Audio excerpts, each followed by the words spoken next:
It's us, man. What did you expect? What did you expect? I'm just gonna come here and be like, yeah, guys, I think Hey, no, I'm joking. No, but what we really come here for, apart from the other conversations we've already had, is to talk about lyricism and talk about some of your great work as well, Jen. Yeah, man. And I believe you've got a track for us to listen to that we can appreciate and maybe delve a little bit deeper into. Absolutely. You want to do like a little introduction to the track? Tell us what's about, what, you know? 100%. Jen and Kayo joint EP, 2 Paranoid for Paradise, will be out in January. I'm going to be back in St. Lucia next month, and we'll go do the whole shoots and run from there. But it's a project that I really enjoyed making because I was back home on my island, all organic, just plug in, brothers coming with their guitars, this or that. This one plays the sax. Everything was produced by, again, St. Lucians and written by myself and Kayo. So it's a very proud moment in my career, man. I hope you enjoy it. Honored. I feel like I need therapy again. Yeah, man, you heard it here first. I'm so sick already. I'm at that point, or I feel like I need therapy. Yeah, they say the road to hell is always paved with good intentions. Take a look around at everything we manifested in our minds. It's some time, I hope you see this as a lesson. Realizing we the ones who take away our blessings. Vents in every session to help me cope with my stresses. Turn this to a treasure through everything we've invested. See myself as a vessel, I'm empty without a prayer. Give too much of myself to people I wish would care. Just a small child crying for help and he kinda scared, still kind of aware, everything's kinda weird. People who say they there ain't really there, and life ain't really fair. Can't believe I'm really here, too paranoid for paradise. I try to enjoy it, beaches, cool parties, I don't really care for them. I like to smell the salt, dig my feet up in the sand. Listen to some beats, right, come up with a plan. What a chance, we think too much, love too hard, fall too deep. We too far gone, it hurts too bad, the scars don't heal. So the drinks stay cold, weed stays lit, like everything's fine. Good place, great vibe. Right person, wrong time.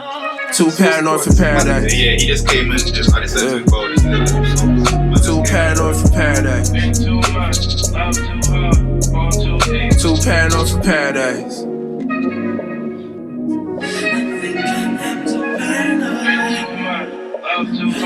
Way too paranoid for paradise. 1 month can turn to 9.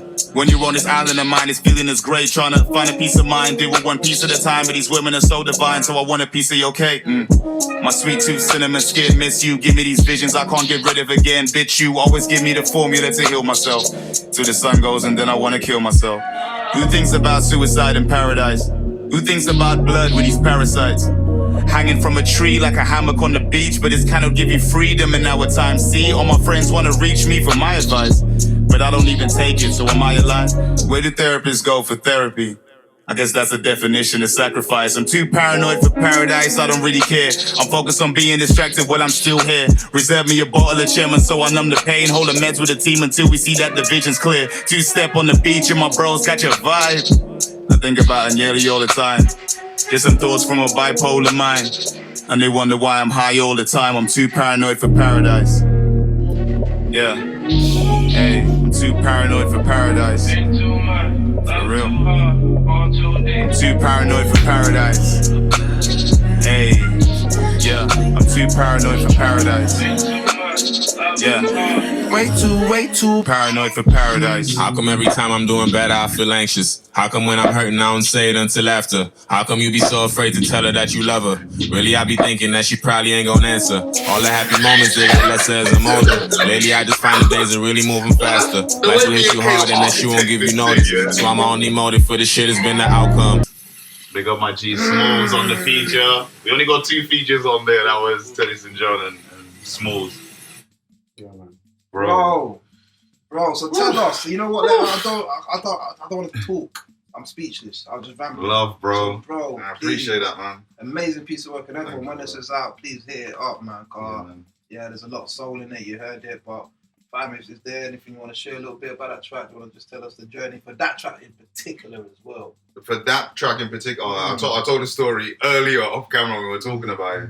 But it was basically when I got to St. Lucia, I basically obviously only was meant to be there for a month to see my family. Ended up meeting some musicians out there and just turned it into like almost a year trip of just like, that's the dream. Honestly, bro, that was the most amazing year of my life so far, 100%. Just being back home, meeting all these talents and doing that. And obviously when I linked up with Kayo, the first time we met was at a video shoot Rashad was having, actually. So we went down south on the coast of the island, them and I shooting their thing on the beach. And we're just by the beach and me and Kay were just getting to know each other, like just kicking it and shit. And then flipping, he starts playing some instrumentals. Like, oh, I got some beats. Then I remember he played this beat and we were just freestyling for like bare long. Then for all this freestyle, I just remember him saying, I'm too paranoid for paradise. And as soon as I heard that, I just stopped him and I was like, bro, that, like, just remember saying that, and we voice noted it. We just kept saying too paranoid for paradise. And then 8 months later, after we did the Birds album, the compilation in St. Lucia, which is an amazing album as well, we said like, oh, bro, we've been here 7-8 months on the island. Like, we're the two like rappers on the island. Like, everyone's expecting a project. Why have we not done a joint EP? And I was like, bro, that's so true.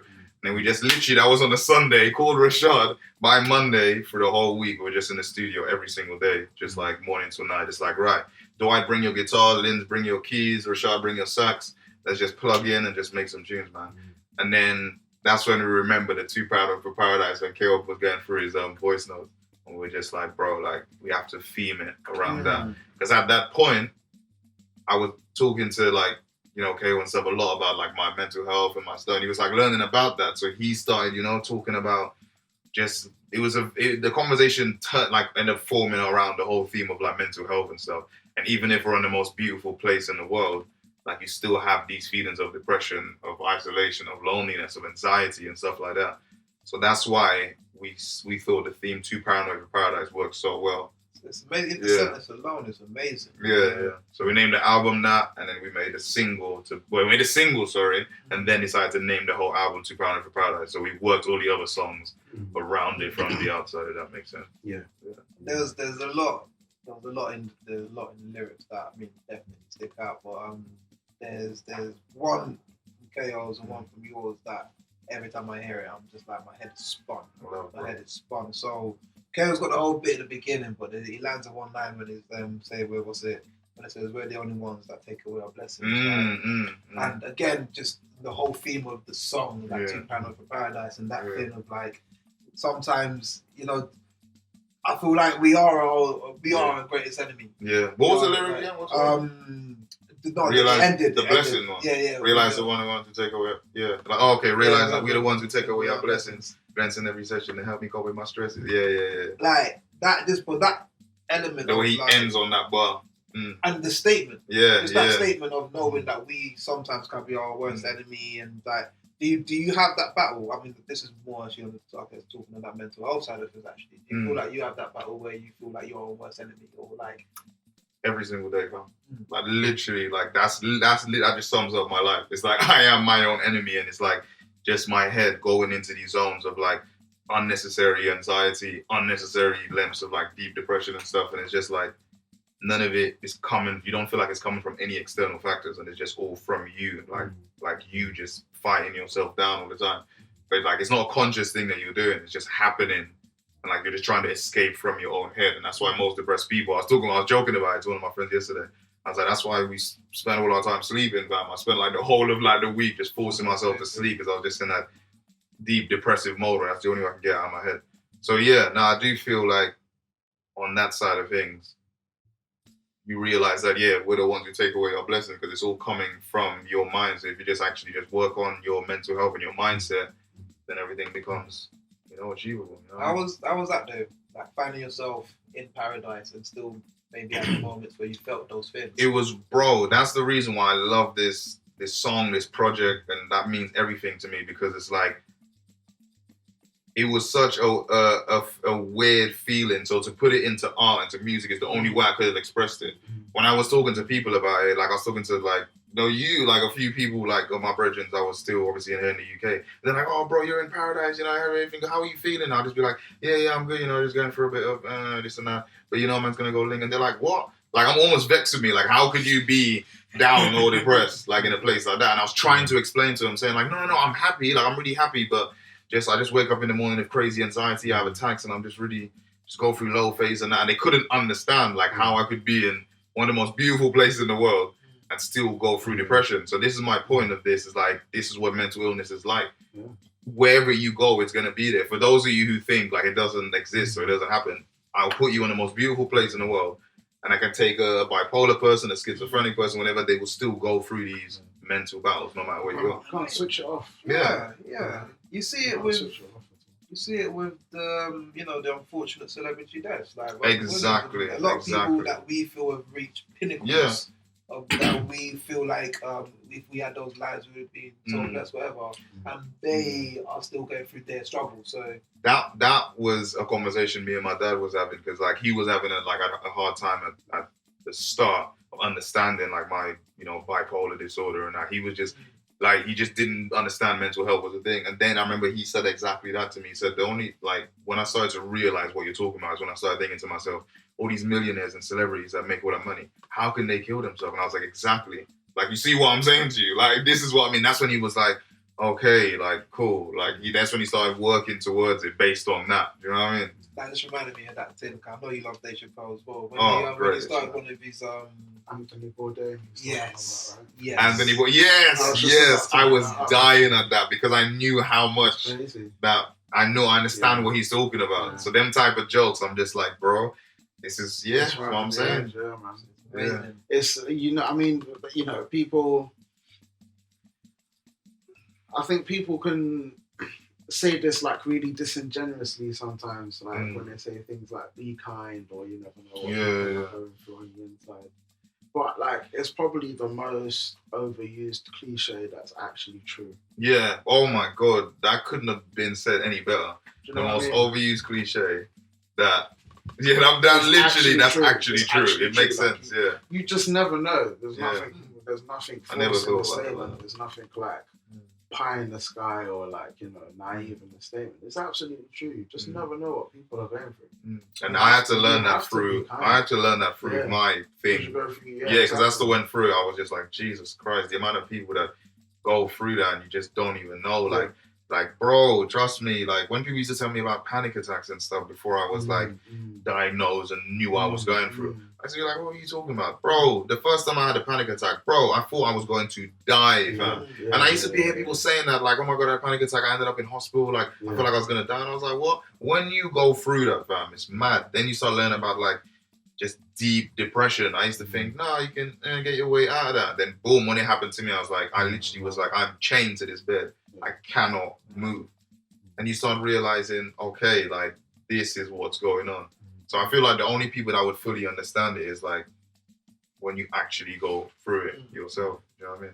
Well, I mean, very much massive respect to be able to put even bits of it so we can at least try to fathom or at least try to get an understanding. So, I mean, to an extent, bro, you're making this a lot easier for a lot of other people that go through this. Yeah, bro, that's the thing, you know. Like, I realized after, like, when I started making tunes, like, I was getting DMs from, like, so many people, like 14-year-olds, just young kids, whatever, just messaging me saying, like, thank you for talking about this. And I used to be like, what? Like, what's going on? But I realized that's how I managed to get through this as well. I used to, like, go and, like, look at other people. When Kanye West used to talk about his, like, bipolar and stuff like that, I used to just look at this guy and be like, oh, that's amazing. Like, I feel a bit normal now. Like, there's someone else who understands what I'm talking about. So when I started doing this music and people were DMing me, I used to be like, oh, okay, like, I get it. This was like how I was to Kanye. People are seeing it like that. So honestly, man, if it helps people talk about it and just break the stigma, that's all I care about. I just want to get people talking because people don't realize how deep, like, we take for granted, like, I think we talk a lot about how society, like makes you conform to this ideal image. And, like, it's just as toxic for men as it is for women. Like, I think with women, of course it manifests itself, like, psychologically, but, like, it's primarily, like, a physical thing from the male gaze. But with men, it's so, like, psychological. Like, there is the physical element to it as well. But, like, it's all in the psyche, it's all in the mind. Like, you've got to be an alpha. Them things. You've got to go out and, be dominant and get the thing and get the girl and get and the society job pressures of all that is just. Do you know what I mean? And like, society, rewards that. Exactly. Like, so it's a weird extent. It's. I mean, like, don't get me wrong. I think you do have to have a certain.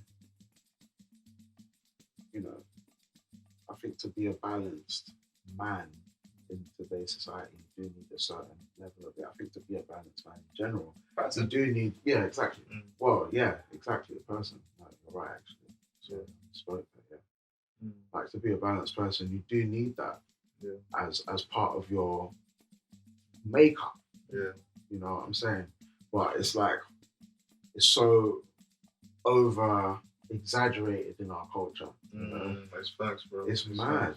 Man, It's mad, and it's so tiring. It's so tiring, and it just permeates everything. It's like everywhere you look, you find it. Like the same thing where it's like, gotta be this way, gotta chat about this stuff. Like what you were saying about, you know, being put in a box and only being a grime MC. Yeah. Do you know what I'm saying? Oh, Jen, yeah, he's a grime MC. Like when actually it's like, nah, I'm actually a lot more. Like, I don't know. I'm just like going off gut feeling.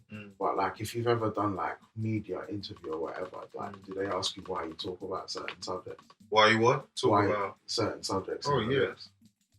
And it's like, why wouldn't I? Yeah. Yeah. What do I live with? You already know now.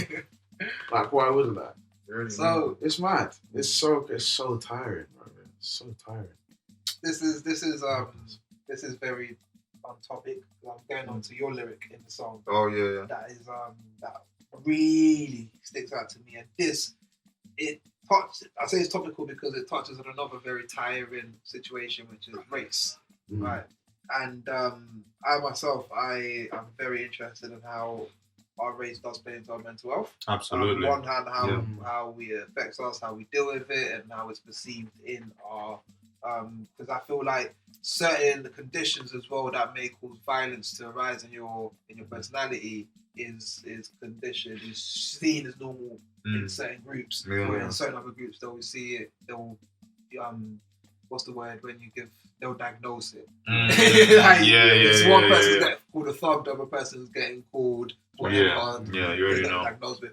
But one thing I want to also touch about is the bar and the way you used it in pertaining to paradise and essentially hell, which is the bar where you're saying hanging from a tree like a hammock on the beach. The imagery one is like, if anyone doesn't see the imagery in that straight away, anything if it say hanging from a tree and race, simple as in the Caribbean islands, in a Caribbean island, St. Lucia. So like the history. Yeah, exactly. Yeah. And obviously the hammock from the beach is just an offset of the imagery. The imagery of paradise, bro. But also the horridness that's happened in paradise. And bro, I appreciate you understanding that as well. Yeah. It blew me away. I appreciate you putting that kind of context in your songs. It blew me away. And two things I want to ask you: being back in St. Lucia and also being here. Do you see a difference in how the race relations, one, plays in your everyday and two, plays on your mental health? Absolutely. Did you give any kind of? Absolutely, bro. Like. I was listening to Chip's Daily Duffy. They just put out the other day. He does on a Daily Duffy. It's insane. Go and check it out. And he's touched on exactly this, where he says, I don't know why this is called United Kingdom, because this isn't united or a kingdom. This place don't like kids who are from like immigrants or something like that. And he was like, I don't know why we're just pretending like everything's all happy with this and that when we know they don't like immigrants. They don't like this and that. So you definitely realize that when I went back there, I was in just so much. Mentally, I just felt at peace, if that makes sense. Oh, yeah. I didn't have to worry about, you know what I mean, like being looked at or this and that. I'm just in a place where I'm just like, oh, a weight comes off. Yeah, I'm just like, oh my God, man, I can, you know what I mean, just chill. When I extra few inches in your back. Like, yeah, like that, man. As soon as I came back here, I was like, oh yeah, I was like, I was about to say in that gravity. Back in that race gravity. Yeah. I can't go to the shop back feeling like that race gravity. Yeah. Guilty. But you know what the maddest thing is, yeah? And I'm about to say something, yeah? And you're going to be like, bro, it's two things. It's not only just me from a personal experience of, raw man's back, you know, with all these eyes on me and feeling guilty, this and that. But it's also witnessing it from an outsider's point of view. Let me elaborate on this, yeah? I'm back in the UK, yeah? Literally, just a few weeks in. I'm thinking, God, I don't like this place, yeah? Whatever, this and that. Same thing we're going back to, yeah? Within just weeks of me being there, I come checked out, yeah? We go to Tesco. We're in the queue. And then, like, I just witnessed the maddest racism ever, and I was thinking, see, I don't miss that. Oh my days. After a whole year of just me being so just harmonious on an island, everything's good. Let's all work together, community, put on these shows, events, you work with this and that. Everyone's just together. I come back to this place, and in a matter of like literally 2 weeks, I was just like, oh my God, I forgot. Oh, this place. Bro, but do you know what's mad? Do you know what's mad? That incident, it opened my eyes as well into the extent of people's like separatism and racism. There was layers to it. That's when it reminded me, and I was like, it's not even like it was a racial thing on me. It's just looking at it from an outside perspective, like, bruh. That's what. Let's put explain it to him. We're in Tesco. We're in the line, right? We're in the line. Yeah. There's 2 people in front of us, right? Someone's paying, and then there's this. We're gonna call this for the purpose of imagery. We're gonna call this person Gary. Gary is right in front of us, Christ, Gary. And in front of Gary, we'll say is Stephanie. And Stephanie is being served by a brother who may be called a Vlad. Okay? Like, wow. I love the context in this story. Yeah. So Gary is not happy with the speed that Stephanie's being served with. And he's putting it down to the fact that this person serving may be called a Vlad. So he turns to us and says, immigrants or something like that, he said this wouldn't happen if he was white British. He said that. He said those exact words. Then he realized who he said that to. Hold on, that's the other layer where you cut into and it's like, oh, there's more.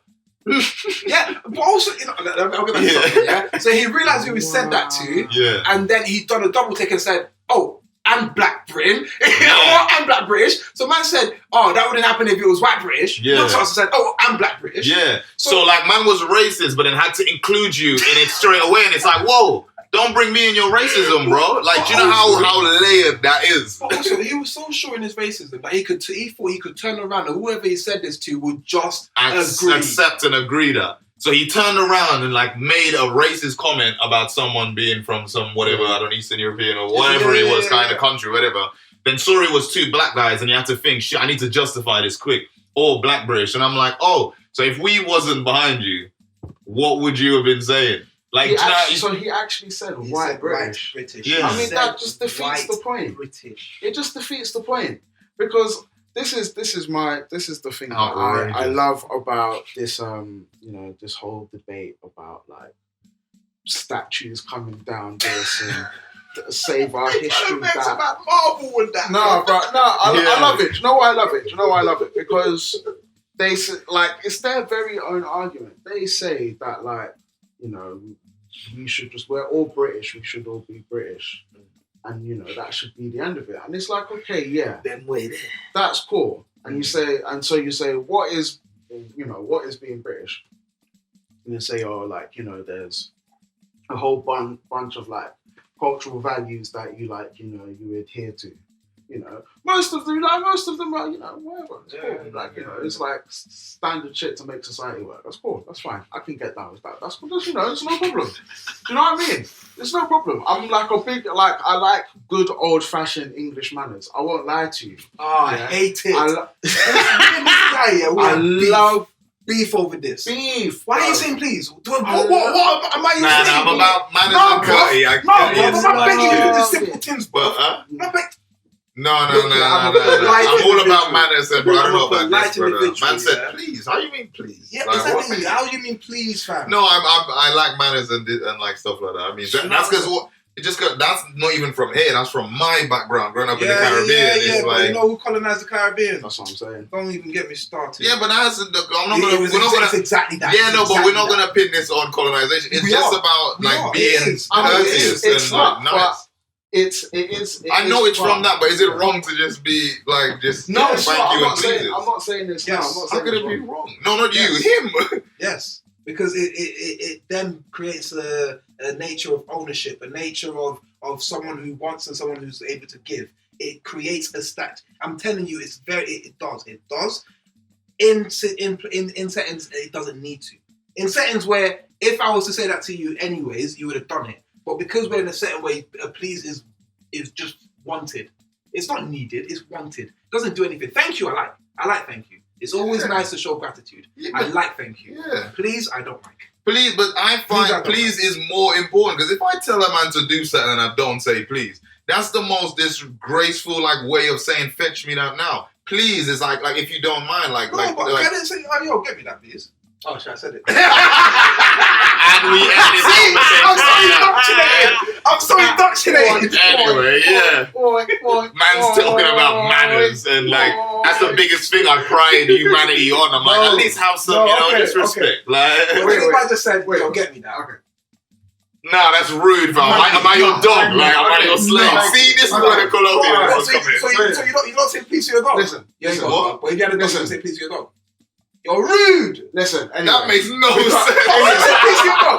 Wait. Why doesn't your dog Souls, he doesn't understand English, bro. What do you mean people Souls. Alright, talk to your boy. Talk to your guy. Calm down. Talk to your little brother. Anyway, we gotta bring it back on topic. Yeah, let's bring this back. As I was saying, their whole concept of being British, this has been the best segment of do you know what I'm saying? Man said, don't say please. Yeah, basically, you know what I'm saying? Basically. Anyway. So, the whole concept of being British, I think sometimes a lot of it, they some people don't like to admit it, but there's an intrinsic view that you have to be white to be British, to be really British, even if you're born here. Which is true in my case. I was born here, so it's my parents came here. My parents came here, my sister came here. I was born here. I don't know why I thought you. It's because it always gives off fresh. Yeah, you give off. Yeah, this gives off fresh uncle. Yeah. You look like you just reached the other day. Well, fam, this is wow. For as long as I've known Brace, I was like, this guy just go ahead, 100%. Just talking the way I talk. But it's weird. It's not the way you talk. Just Brace. Just look at Brace. You just look at Brace and you just think yeah, man. This guy just literally come from Gatwick. Wow. Nah, but you know what it is? It's more a persona thing. He just has this persona about him that's just very I don't know how to describe it, but it's just very you know what I mean? If he was more reckless, then I'd be like, yeah, this nigga was born in 100%. You know what I mean? But there's other people that has this real thing about them. It's yeah, this guy was raised in a, but I guess obviously that's just your household hair. Yeah. But it was basically they just moved it. They just trying to yeah. But the schooling system is what twangs you over here. When you go to school and you just start effing and swearing at teachers and you start seeing that what, I can get away with this. That's right. And that's when everything switches. So that's why I was always too scared. Yeah, see? That's a good household. It was a good household. Man said it's too hot. Man said fit. You know what? Yeah, no, let's stop normalizing scaring our kids to be good. Let's stop. Yeah, no, don't get me wrong. That's not right. We're talking. If you talk about mental health, that's one of the biggest. 100%. No, I don't disagree with you. I do think that we have to realize that it was a different time. No, of course. And it's that intersection of two cultures and two different ways of doing things. I'm not saying necessarily it was the right because I do have some trauma from my childhood. Who doesn't? I definitely have some trauma from my childhood. But also that makes me that's maybe the person I am today. And would I necessarily want to change that? No. I mean, I'm aware. That means that I can make adjustments and changes as needed. And teach those exactly. So, it's one of the it's that old saying gold goes through the fire. Yeah. What has to pass through the fire? That diamonds are made under pressure. All of these, all of the most precious things that we hold materially dear, gold, minerals, metals, they're made in the most unbelievable circumstances. So it's them things there where it's nothing that's worth having that we can build or make something out of company. So that's true, man. But what's wrong with Sonic? I was gonna say cake has to go for an oven. God's sake. Anyway, What was he doing last week? No, week before when I was here. He just kept making some stupid dead pun, like some pun joke, and kept going on and on. Okay. Like, how did we ended up on this? Because we were talking about the when I was in St. Lucia, and then the racism coming back here. So 100%. It was so good to just be in an environment where it was just like, you know what I mean, I don't have to worry about that, and it's just not even on your mind. So exactly as you said, like writing that verse, getting back to that lyric about that thing, it was like that all like tied into it. The maddest thing about that bar, is like, because we were talking about this earlier, sorry if I'm going off track, but it's like, we're talking about like writing and stuff like this and being inspired and stuff like this, When we were recording that EP, I remember that was when like I was in my mania phase of my bipolar, where I was just bare like erratic, bare like hype, and bare just happy about everything. Like everything was blessed. That's when I came up from the depressive stage, And then when we were recording that tune, I was in the studio and I was just like, bro, I can't write to this right now. Because I realized that I was just too much. It was, the doors were open, I'm seeing palm trees, and it's just bare sunny and that, and I'm like, I'm too happy to write a song like this, So I remember, it was like, let's work on something else. We worked on another tune. That night I went to bed, I woke up at 3 o'clock in the morning, pitch black in my room, and that's when, for some reason, my brain just started just going mad. So it's almost like I had to put myself in a depressive zone to write that, because I was too happy, if that makes sense. Dangerous. Like, it's actually mad. It was 3 o'clock and I'll not forget this. It was 3 in the morning. I just randomly woke up and I couldn't go back to sleep. And I just kept hearing the sax and the beat in my head, and I was just like, and I started freestyling. Then I just like writing on my phone, like 3 in the morning, just in the darkness. Like, and it's almost like I had to put myself in a depressive state to write that, because I couldn't do it in a studio where the doors and windows open. It was all sunshine. So like, that's the other part we're talking about, like the zones you need to go into to tap into certain parts of, you know what I mean? So, that was, I wanted to end there. There's one thing I want to just touch upon very, very quickly is because we had a conversation when we was on the beach in St. Lucia. My bro came to join me, that was the highlight of 2020. I'm not gonna lie. But when we was there, we was having this conversation. Oh, what, was you not there? Oh. When we was on the beach, remember when it was so hot and we had to like run, like, because we were just like, we have to go and hide for shade because it was so hot and our back was peeling. Remember when we was on the bench? Zayvon, man, like Zayvon. Come on, let's go. Actually, this conversation must pertain to something that Zayvon did say when we was talking about this song in St. Lucia. He made a point about how apparently there is a high depression or suicide rate in St. Lucia. Yes, yeah. Now, how does that make you feel? Just as a general thing, I feel like when you hear things about your people, if you're connected to that area, it will give you some sort of reaction. But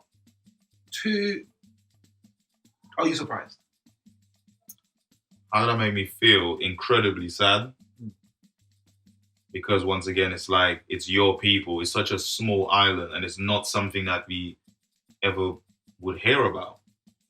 Like, do you know what I mean? It's one of them things where it's like you have to hear, so-and-so knows so-and-so and this person is suicide. It wouldn't be like a big like thing, like, do you know what I mean? Because it's still kind of just under the rug, like mental health and all them things. Well, people just don't think, you know what I mean? So when I heard that was like ridiculously, I felt like mad sad, because I'm just like, this is the message I'm kind of trying to bring over, and just be like, hey guys, let's just talk about this. Let's just have a conversation about mental health. So at least, we could just start to understand things, and you could just ask your brother or your cousin what's going on, and they can open up to you. That's all it is, just conversation. So that was incredibly sad, and that sadness motivated me to want to address these topics more. Because when me and Kayo was making this EP, the single was obviously going to be Make It Worth It. You heard the EP, like, but the most commercial song, okay. But then me and Kayo said, nah, fam, this is called £2 for Paradise. Our single was going to lead with that thing. I know it's a very deep song for people to take in, but I want when that hits for St. Lucia to just get a slap in the face and just be like, yeah, like, let's talk kind of thing. Rather than there's a gal tune in the club, twerking, whatever, this and that. I want the single to be something that actually has a meaning to what our concept is about the tune. And the second thing you said was I surprised? That's the thing. Absolutely not. Really? Absolutely not. No. Wow. Because of that exact reason again, where it's just like, mental illness, it happens just all over the place. It's a worldwide thing. So when you're then in a place where it's like, I can't talk about this, there's your problem. That's, I can go deeper into it, but that's basically it. It's like, I can't talk about this, so therefore I just have to suppress this. What's going to happen? I get more depressed. What's the next step? Kill myself. So it doesn't surprise me, because it's just from that, I can't talk about this to my mom and dad because they're going to say that I'm possessed, or I need to go to church, whatever this is and that, and that's not really true, blah, blah, blah, this and that. So I can't talk to anyone. And we all know that that's how you manage mental illnesses, is through therapy, is through talking. So that's literally the problem there and then. So I wasn't surprised at all. 100%, man. I wasn't surprised. I wasn't surprised. Just, I mean, I was born in Nigeria. I see the exactly. You know, you see. So one even just seeing, like, I don't think that you know, any other country in Africa or the Caribbean islands or Asia or anything are third world or impoverished because of the way the houses look or anything like that. It's the social conditions that's been forced onto them by governments and usually outside forces. That is the sadness of it. But so seeing those conditions that some people are just enforced onto, how could some people not be, if your constant day-to-day is a battle, I wouldn't be surprised if you've got mental health issues to deal with after that as well. So I don't think it's surprising, but I mean, it's definitely saddening. It's definitely something that I hope as well, with regards to socially, culturally talking about it and progressing, that we can come further to, you know, because like you said, that isolation for the younger generations who do want to talk about it, that isolation can be crippling. Exactly. And we should definitely tackle it. Which is definitely, fam. Definitely. That's why we're grateful for people like you putting the message in your music. I appreciate that, broski. Bringing some real lyrics out for us. Yeah, man. And what you said as well, I'm so happy you understood the lyric when I was like hanging from a tree, like a hammock on the beach, because once again, I'm not seeing this in front of me, Brace, but in my head, I had the image before man starts diagnosing me with next things. And what's it called? Synphers. Man think I got them synphon Caesars and that. You know what I mean? But when I was writing it, it was like, it's so bad. It was like, I had to, like I said, it was just in a dark room and I'm literally just like visualizing, and this is I think it's gonna get really dark and unsettling, but like almost saw myself hanging from a palm tree, because it's like, do you know what I mean? Because it's like, that's the sort of images like that will be in your head when it's like, it's paradise, the most beautiful thing. But the mental health side still ties into that. Yeah. And it's like, and then the next lyric, like a hammock on the beach. So you're just seeing that, like, so everything looks sweet, but deep down, and that's my problem with St. Lucia. Everything looks perfect, bro. And you start realizing this person has this person that, this person's depressed, this person's brother killed himself, this and that. And when you start seeing underneath the layers, that's when like the lyrics will make sense. Last thing on that lyric, like just the end on that. Bro, did you know Hathaway, man, structured that? Hold on, yeah. 1 second, yeah.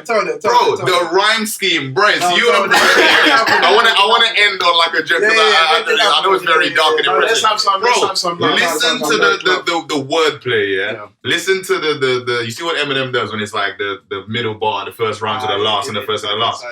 So hanging from a tree like a hammock on the beach, but this cannot give you freedom in our time.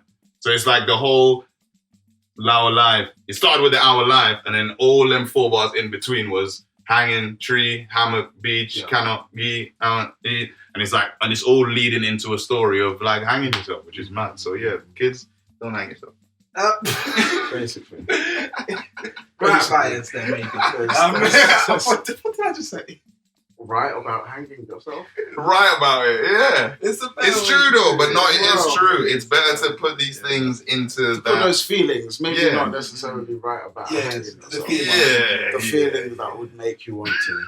Yeah. Okay. Well, you know what? We can be. I appreciate that, bro. So no, just had to tidy up your mess. Mate, you'll be there all fucking year. Right, you know what? It's been an absolute pleasure, my guy. And to everyone out there, I hope you've enjoyed the conversation. Please do check out the EP mixtape. I don't even know, fam. What is an EP, a mixtape, or an album anymore? Bro, I just know albums. That's another conversation. I just know albums long. That's the thing. They say that, but I see people putting out 7 things and it's calling an album. We'll save that for the next episode. They're trying. Like, what is an album anymore? What is a mixtape? I don't know. We're just calling it an EP. Yeah. So Kayo Gen to Paranoid for Paradise in January. Don't know. Boom. I've been so years brace, man. General. Yes. I want to say a big thank you to Studio 3 Arts and Isaac Valens for making this happen. And a big shout out to man behind the camera, Andy, over there. Just Yeah. Cool. Andy, what's that thing called again? When you see the colours in that.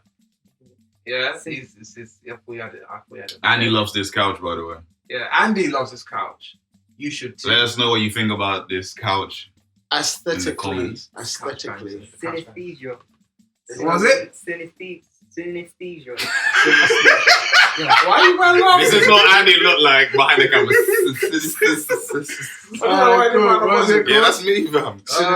Synesthesia. If you see colours through music or shapes of that through music, it's called synesthesia. I am called Souls. He's called Braceman. He's called Jen. This is called the two real griots.